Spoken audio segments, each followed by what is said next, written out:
Hello, it's me, Brad, again, with another episode of A Queso Good News. And as you can see, our budget hasn't increased at all. It's still pretty much zero, but we've got some great folks to talk to today. As a matter of fact, we have some wonderful leaders in the cheese world to talk to. It's kind of the theme, great leaders can be mother, father, mentor, motivator, therapist, sounding board, empowerer, best friend, and sometimes taskmaster. But the best leaders are the ones that can gather their folks together and come up with the solutions that work for everyone. Especially during this time when not a lot of us are feeling safe outside of our own homes, these kind of leaders can make work feel like the kind of safe place that we all feel nurtured. But before we do, let's send it over to Juhl with some good news. Juhl? Juhl, are you there? Any technical difficulties? Hello? Excuse me, I'm Harold Newscaster. How long do these episodes typically last? Every episode's typically about 30 minutes. You can stop right now, Juhl. I know it's you. Really? So you used to work all the time in Utah? Yeah. This ain't Utah, okay? This is the cheese industry, okay? People are counting on you. Oh, it's a sweet little baby. Here's a sweet little baby. Arg! Jesus Christ. Hello, everyone. It's nice to see you again. Last week we spoke about proverbial lights in our tunnel that help us from crashing into the sides. I really do believe that good news can not only help us find direction during these difficult times, but it can fill up our tanks so that we can keep on going. You see, when we know we have a chance of surviving, when we know that we aren't alone, it gives us that pep in our step to keep on carrying on. Friends, allow me to fill up your tanks with the Queso Good News.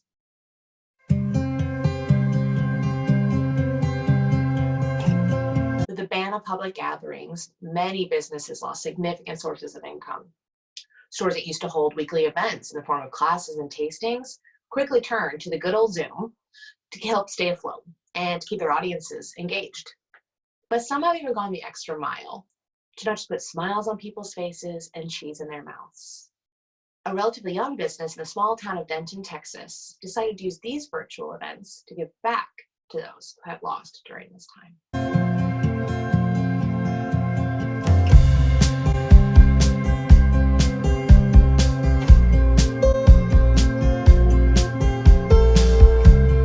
Shops around the country have closed their doors to regroup, regather, and reevaluate their business model and a commitment for public safety. These decisions were painful, though, as they meant furloughing staff and a loss of income.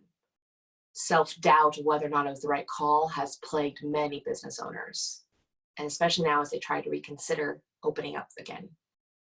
A small but well-known family-owned shop in Fort Collins, Colorado, got the vote of confidence they needed from an anonymous customer who came out in a way they could never have expected.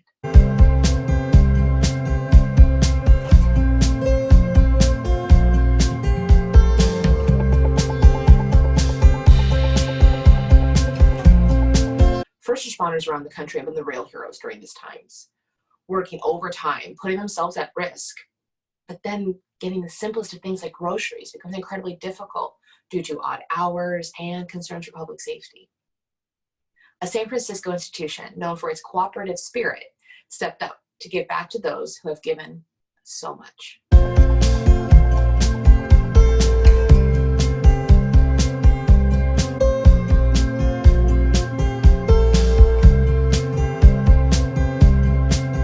As this pandemic carries on, more and more of our vacation plans, special anniversaries, and celebrations are being canceled due to travel restrictions. And while we can understand the need to be safe, it doesn't take away the sting of those missed moments. For a beloved employee of a distributor in Massachusetts who had to cancel an important vacation, her coworker stepped up to make sure she didn't miss the milestone and to know that she was loved.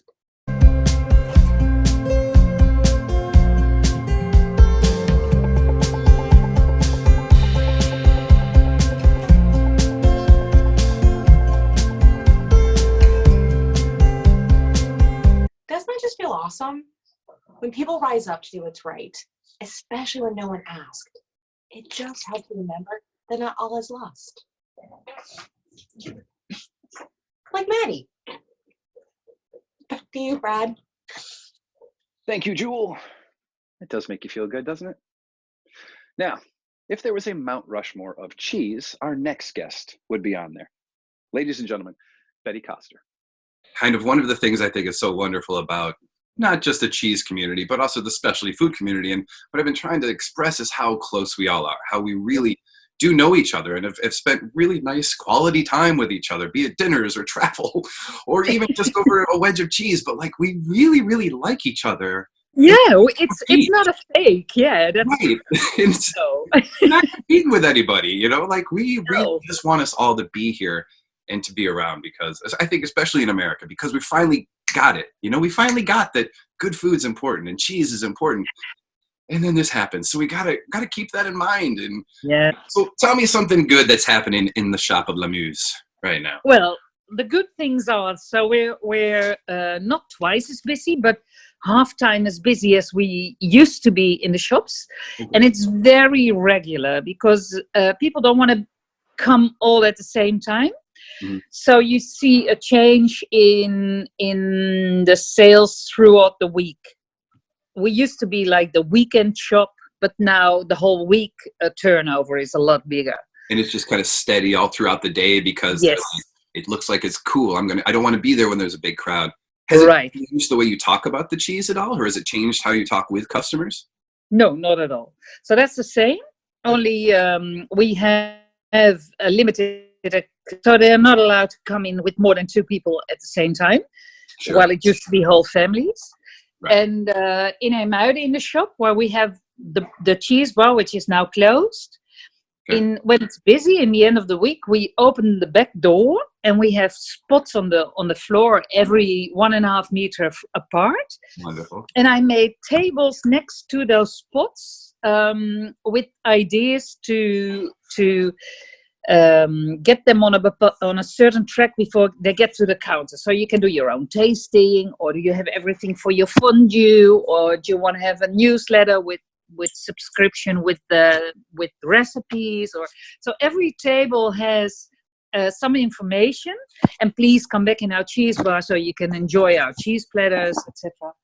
So we try to entertain them until they're at the counter. Yeah, and you're not even doing that with the people, but you can do it with a display and with signs. Yes. And then the Yes. cheese. That's a great idea. That's a great idea.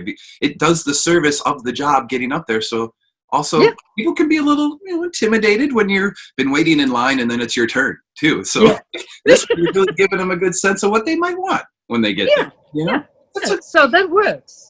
I was so excited to talk with you because you have your hand in every step of the chain, you know, where you're so close with the farmers, and then you're making sure the cheese gets there. And then you're selecting and aging the cheese to go out and be exported. Mm-hmm. So from you've seen it all. So you're probably carrying the concerns and stresses of 1,000 people on everyone. Yeah. I know, because I know who you are.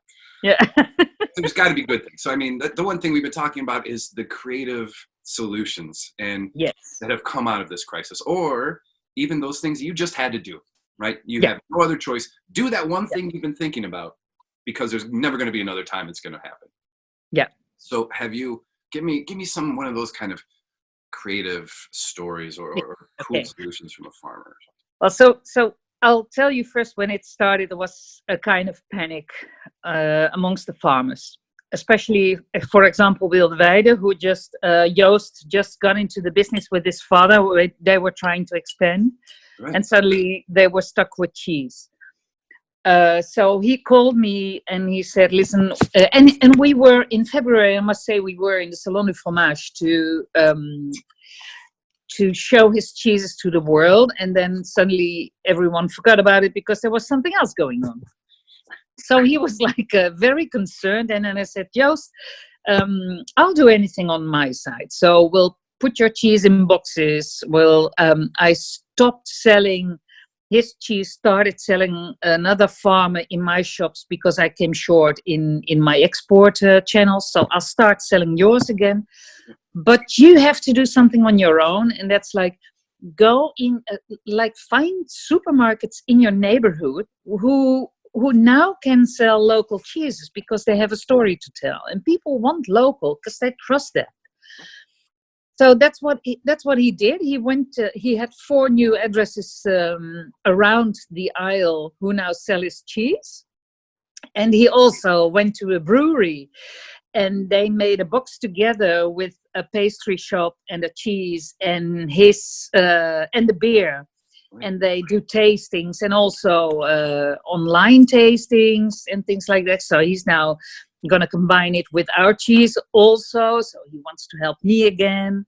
So that's what happened with Joost. And then we have, of course, the sheep milk cheese, which we were supposed to launch in June. Which is delicious, by the way. Oh, it's so good. I had some. It's great.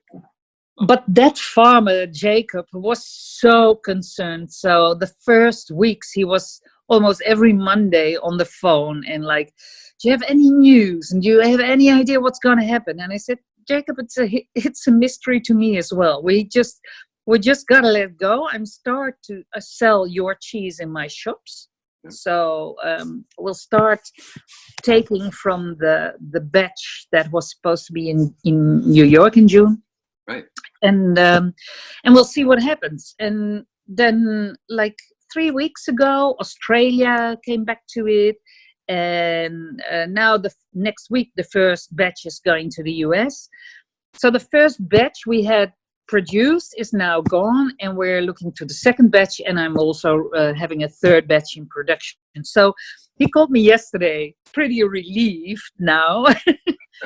And said, well, what's supposed to be the growth? So what do I do? I said, just wait, don't pull up your milk to make more. Just leave it like this, and we'll see this year. But I promise you, it's gonna happen. But just take care now, and let's stabilize this a little bit.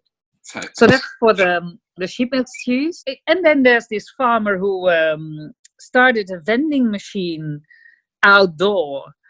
Really? So he's one of the producers of the goat milk for the Brabander. Oh yeah. And just he started in February as a kind of experiment, and it's been so busy. It's been so interesting, and he loves it because he never had people at his farm because he was just delivering the milk. But now he gets people at the farm, and they don't come in yet because they have, you have the quarantine. But they buy from the box, and it's for them. It's an extra sales point. Yeah. And they're getting retail prices, not just wholesale. Yeah. It's awesome. Yeah. It's a wonderful idea. So, I mean, is it just basically like a cooler or a refrigerator? Yeah, it looks like, the snack bars who have this little window you open and you take out a snack. Kind of a thing. And then cooled. Yeah. That's wonderful. So is that at that farm that we went to that was just so immaculately clean? Yeah. Oh yeah. Yeah. Beautiful farm. So people just drive up on the street. That's a great idea because it's fantastic. So much more local too, right? I mean, yeah, it is. It gets a face now, and I'll send you a photo of that machine. That's please. Yeah, we got to put that on the show here. That'd be really start some ideas out there. Yeah, that's cool. Yeah.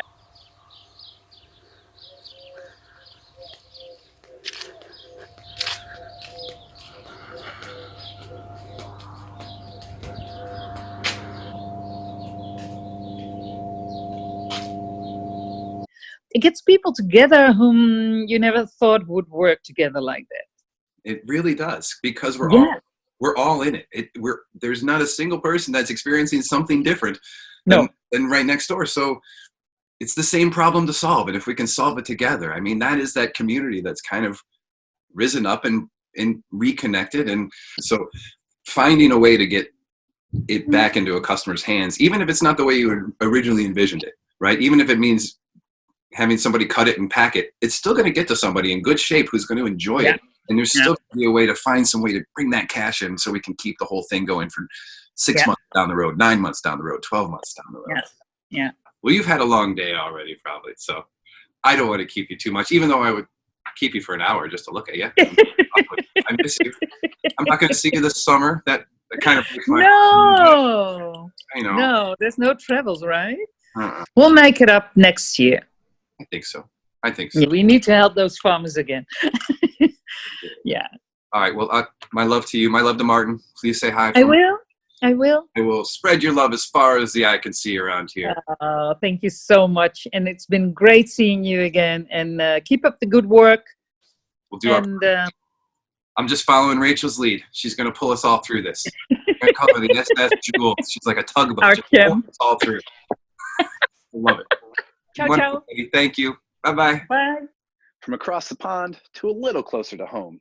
Next, we have Rich Rogers from Scardello Artisan Cheese Company in Dallas, Texas. Hey, Rich, how are you, man? I'm good. How are you? I'm doing very well. So I was checking out scardellocheese.com to see what kind of cool things you have going on, the messaging, everything like that. And right now, you're still in a position where it's pickup only, right? Yeah. So, Texas is in this weird thing where we're opening a whole bunch of stuff up. Like bars are opening, I think, this weekend. But we kind of shut things down before we were required to. And, my staff has been, they're obviously concerned about what we're going to do. And so we have discussions about this all the time. But, I've told them we're going to be slow to get back to normal. We're really going to listen to science, and we're going to be as safe as we humanly possibly can. So how do you and your staff talk about this? How is it that you come to a consensus? Like, do you meet online like you and I are doing, or emails? Like, what's your method? Well, we're working together in the building. shop. Yeah. So we're keeping distance from each other. We've set up things differently so we can have space. Everybody's wearing masks. So we have regular conversations about what's going on, almost on a daily basis, because things are rapidly changing. And so right now, we've been talking about, so what are the next steps when we look to getting back to opening up at least partially? How do we do that safely? Because when this started, Karen and I had two goals. The first goal was we wanted to keep everybody employed. We knew that it was going to be difficult to do. And then the second goal was we wanted to keep everybody safe. And so, that's why we've tried to put in things in place to be as safe as possible and still do our job. So that's why we're mongering over the phone. So yeah, you got to do it. I was also loved the virtual classes that I was checking out. And I know you've done a few so far, right? We started doing the classes in late March. We do 2 virtual classes a week on Thursday and Friday. The coolest part about it is we're not limited by the space, the physical space that we have, because our classes were a huge part of what we used to do. And so transitioning to virtual classes, it's been great. We've had people say things like, this is my new favorite TV show. I've had people say, I look forward to these 2 nights every week. They're the best part of the week. Some people say this is kind of my sense of normality. And for Marco and I, who do the teaching, it's been great just because we've had to dive a little bit deeper so that we can talk for basically an hour. So it's been good. That's awesome. So was that an idea that you had? Did that come up from the staff? Were you just kind of throwing stuff against the wall to see what would stick? Well, we've been doing classes in person. And so when we realized that we were going to have to stop doing that, that's a huge part of our business. And so we started thinking about virtual classes. Our friends, the Antonellis in Austin, they actually started virtual classes before we did. And one of the things I love about our cheese community is we love to help each other. We're open about stuff. And so I called John up and we chatted a little while about some tips and things that they had figured out with their first class.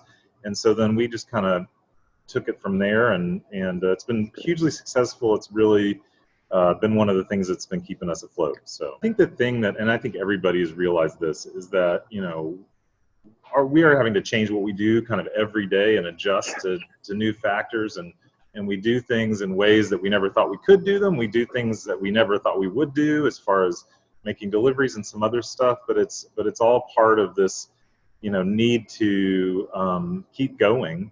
And so, it helps keep our staff running, and I'm so happy because they have all stepped up and really, what can I do next and how can we make this better, and just that camaraderie has been really great. It's the way to do it, man. It's the grab bags, the classes, whatever it is. I love when people just love cheese so much they don't care what they get. They just want to try it. You could stick it in a box and say, I'll tell you what it is in 10 minutes. And it'll be the most exciting 10 minutes of their lives. They can't wait for the anticipation. But I think that's great about the cheese community in general, like you were saying. And I'm seeing the same thing, certainly at Zingerman's, and we have different levels of different businesses at Zingerman's all doing different things. But the thing that's very obvious is the people, right? I mean, the people that were certainly leaders to begin with. Maybe they didn't have the plaque on a desk or anything like that, but they're running the warehouse, they're running the aging, they're making sure everything is bought and arrives in time. Are there any kind of little highlights or people or kind of like efforts that you've seen from your staff that have really stood out to you?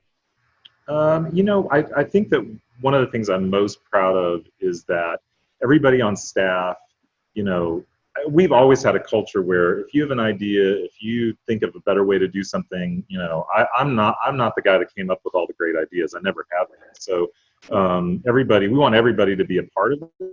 But I think that this crisis has really allowed people to feel even more comfortable saying, hey, I've been thinking about this. Can we do this differently? And so, one of the reasons we started doing deliveries in a small radius around the shop is I had staffers like, I want the hours. What can we do to keep more people busy? And so that was a way to increase our sales and give people more time, and so keep their paychecks the way they should be.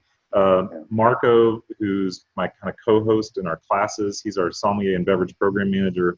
He is just like constantly been thinking about ways to make our classes better and more interactive, and it's really I feel like as stressful as it's been, this whole thing has definitely energized our staff and gotten people, because when you monger to somebody over the phone, like you really got to monger. You got to prove your mettle, right? I mean, it's like, right. People are like, what do you mean? I can't see the cheese. I can't taste the cheese, but yet you're going to help me buy the cheese. And it's like, yeah, that's what we're going to do. And I'm so proud of all of our mongers for really making that work and work really, really well. Well, you may not have many good ideas, but it was a brilliant idea to listen to the people that are doing the work and expecting that the good ideas come from those people. I mean, that's how we believe here too, right? It's not up in the ivory tower that the good stuff comes from. It's the people that are talking to the customers every day, that are tasting the cheese every day too. We find out and we kind of pull away from that. So how many people do work at your two shops, right? Don't you? Yeah, or more like the market and then the shop? Yeah, we've got two locations, our farmers market and our flagship store. We have about 12 staff members right now. And yeah, I mean, the crazy thing is that it's, everything we do takes more time to do it. Mongering over the phone and putting together these virtual classes for, 100 plus people, like it's a lot of energy. And so we're constantly busy. There's not a lot of downtime, but we're just really thrilled that that's the case. It just, everything takes a little more time, and we just, so we just have to work a little bit harder to make it work. The thinking about staff, I do, again, I hate to keep heaping kudos onto you, seeing as we've only really been virtual friends here for like 20 minutes, but it's a lifetime in the virtual world. It really is. In COVID, I mean, it's like dog years, isn't it? I mean, I've practically been in your wedding by this point in time. Yeah. But the resource that the people are. And I think, I know that initially, and as soon as a business owner sees that, okay, I'm not shutting my doors tomorrow, the great leaders I've talked to have like, okay, how do I protect my staff? How do I keep these people in where they are? How do I keep them happy? How do I keep them fed? And not only because it's the right thing to do, in my opinion, and because you care about these people, but you could be real business about it and say they are a really valuable resource that would take a ton of time and energy and money to replace if they ever went away. Sure. And have you felt that? I mean, I think that for us, for me personally, the difficult choices have always been, I mean, it's like we got to figure out a way to stay open and keep people employed. But then on the flip side, it's the times you wake up at night going, am I making the right decision by staying open? And there have been plenty of those nights, because I love everybody on our staff. They're awesome folks. And so I don't want anything to happen to them. And so, and so that's why I think we started having really frank conversations about what are we doing? How are we doing it? What are ways that we can be better at doing this? And just letting everybody feel like they are a big part of that conversation, because, it's all of our health. It's all of our well-being. We're all together here at the shop. And so, we've got to be safe and look out for each other. And so I think those conversations, I also think, just for us to be willing to say, hey, I know that people are asking us to go ahead and open our doors and let them in, but we're not ready to do that yet. And I think that's also helped too. Everybody here feels comfortable that we're going to make decisions that benefit us as a staff. It's not just about, would it be easier? Would we make a little more money if people walked in the door? Sure, but that isn't good for us in the long term. Yeah, so. I think you're right. When it feels like the whole world has just happened to us, when you can get together and make decisions about how you're going to react, it just puts more power in and makes everyone feel a little bit more comfortable and safe. So again, that's wonderful. I'm so happy, Rich, that you guys are blazing ahead. The virtual stuff sounds awesome. Kudos on the pickup. Great decisions on the staff. I mean, it's been wonderful. I'm sure you got a full day. You're about to start it. So I really appreciate you taking the time. It was wonderful talking to you. Well, thank you. Right. Thank you, Rich. All I will. You too. Bye-bye. And there we have it. It's wonderful to meet Rich. He's probably my first new friend I've made while I've been stuck in this basement. Now, this week, I kind of want to shine a little bit light on the service folks. These are the people that are running the cheese out to the curb. They're delivering to your house. They're answering the phones. They're trying their best to give you all those experiences you had in the store, maybe over the phone or even over the internet. Don't forget them. Now, I don't mean give them money. What I mean is thank them, because they're out there bustling and hustling every day. In a way, they're putting themselves at risk, but they're doing it because they're passionate about what they do and they want to help you out. So this week, say thank you. So for myself, for Juhl, for Betty, and for Rich, thanks for watching. We'll see you next week. See ya.